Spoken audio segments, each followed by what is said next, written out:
the Inspirative TV channel. Meet different people with different experiences, language, culture, arts, and education.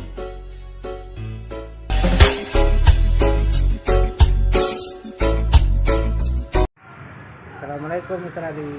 Waalaikumsalam Ustadz Robi. Ya, gimana ini kabarnya siang-siang ini? Ini saya akan bikin konten judulnya konsumsi ruh. Ruh itu arwah. Oh, Iya. Oke. Antara rasa dan nikmat. Terdengar memang mirip, namun memiliki makna yang berbeda. Karena setiap rasa belum tentu nikmat, tetapi setiap nikmat adalah rasa. Baik rasa manis, asin, asam, dan pahit. Setiap orang punya selera yang berbeda dalam menikmatinya, sehingga level kenikmatan itu sendiri menjadi muara harapan bagi semua orang, bagi semua insan. Istilah nikmat sendiri lebih mudah dipersepsikan sebagai urusan fisik yang umumnya diekspresikan melalui panca indera kita, telinga, mata, mulut, dan lainnya. Padahal ada unsur lain yang juga memiliki hak untuk menikmati kenikmatan kehidupan ini. Apakah itu? Sebelum menjawab kata tanya di atas, kita awali dengan menikmati nasihat sahabat Ali bin Abi Thalib.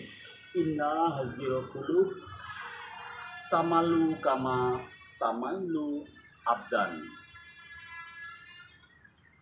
Sesungguhnya hati ini bisa juga letih dan bosan sebagaimana badan. Tutur beliau menjelaskan, faktagu laha taraifa al-hikmah. Maka carilah untuk kenikmatan hati, yaitu hikmah. Iya, hati sama dengan badan, sama-sama membutuhkan asupan agar sehat dan dapat beraktivitas dengan maksimal. Begitu juga ruh, sama-sama harus sehat seperti jasad yang sehat.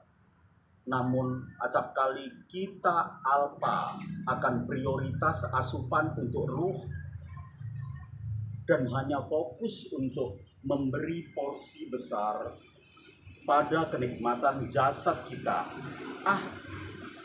Bagaimana bisa? Masa ruh memiliki asupan?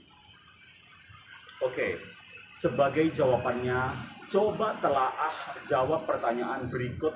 Mampukah kita berpuasa 30 hari berturut-turut di bulan Ramadan? Tentunya serempak kita menjawab mampu. Tapi mampukah kita berpuasa sebulan penuh di luar bulan Ramadan? Sebulan penuh?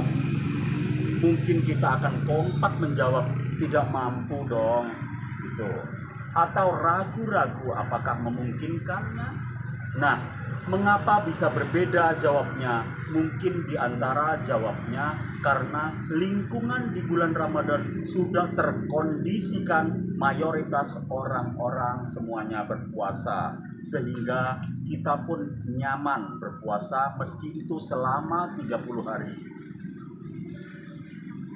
Meski itu jawabnya klis, tapi itu benar, dan Allah juga sudah menjelaskan melalui pesannya di surat Asy-Syam ayat 7-9 dan As-Sajdah ayat 9. Jiwa dalam bahasa Al-Quran dituliskan sebagai an-nafs, yaitu kemudian diserap oleh bahasa Indonesia menjadi bernafas, atau dapat dimaknai bahwa indikator orang hidup adalah bernafas, breathing. Dan orang yang bernafas adalah yang merasakan kehidupan. Dan makna an-nafas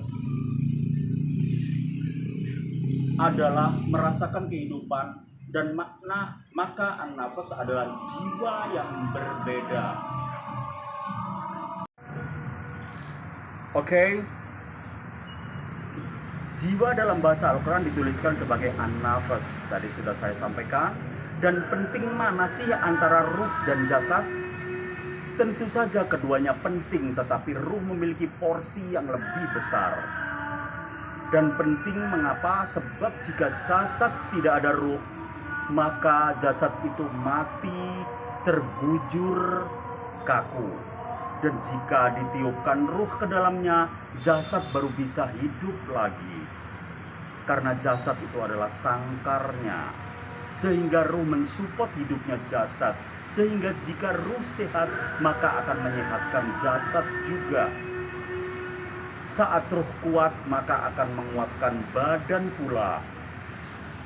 Saat ruhnya dalam kondisi sempurna, maka jasad akan lebih banyak melakukan taat sebagai kodratifnya. Dalam kondisi sempurna, maka jasad akan lebih banyak melakukan taat. Saat ruh sakit, tubuh turut sulit bangkit, dan saat ruh ambruk, jasmani akan menjadi buruk. Tapi sangat disayangkan pada kenyataannya, kita tidak fokus pada kesehatan ruh kita dan lebih memprioritaskan kesehatan fisik. Oleh karenanya, Allah hadirkan bulan Ramadan dan bulan-bulan yang lainnya untuk berpuasa.